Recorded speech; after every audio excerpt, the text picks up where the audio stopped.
Start.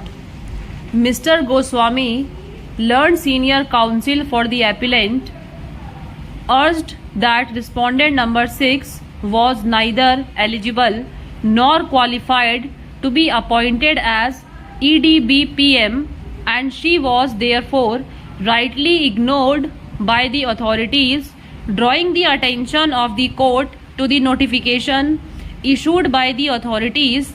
The counsel submitted that it was absolutely necessary that the candidate must have possessed sufficient landed property in her name, and she was required to produce the relevant record in token of having possessed such property. In the instant case, respondent number 6 did not possess immovable property, and the said fact was duly considered by the authorities in its proper perspective, and a decision was taken that she was not eligible. The CAT ought not to have interfered with such a decision and should not have issued direction to the authorities to appoint her.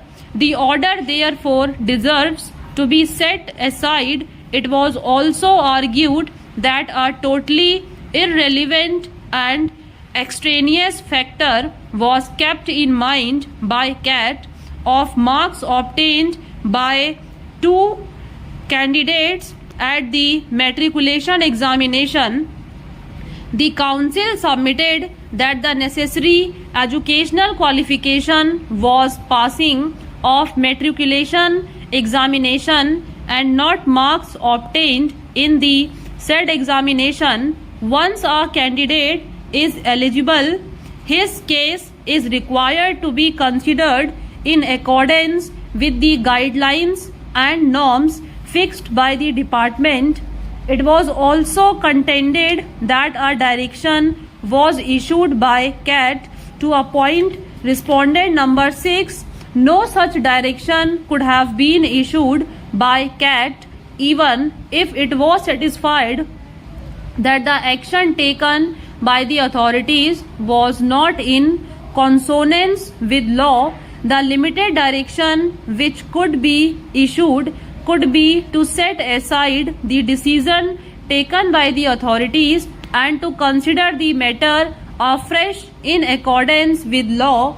Finally, it was submitted that the appellant was found to be most suitable by the authorities and was appointed as early as in 1996.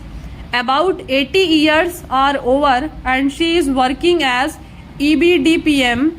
If at this stage the appointment is cancelled, serious prejudice will be caused to her. It was therefore urged that even if this court is of the view that the action taken by the authorities could not be termed legal or lawful in peculiar facts and circumstances of the case, the appointment of the appellant may not be cancelled.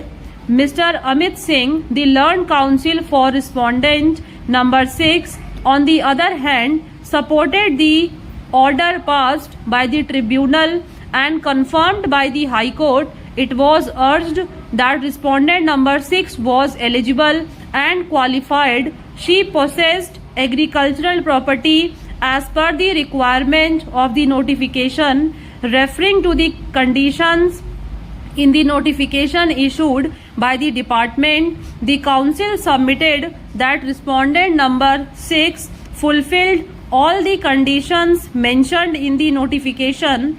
She was the permanent resident of the village. She had passed her matriculate examination and secured more marks than the marks secured by the appellant herein. She had adequate means of income from independent source of livelihood, and necessary certificate had been produced by her.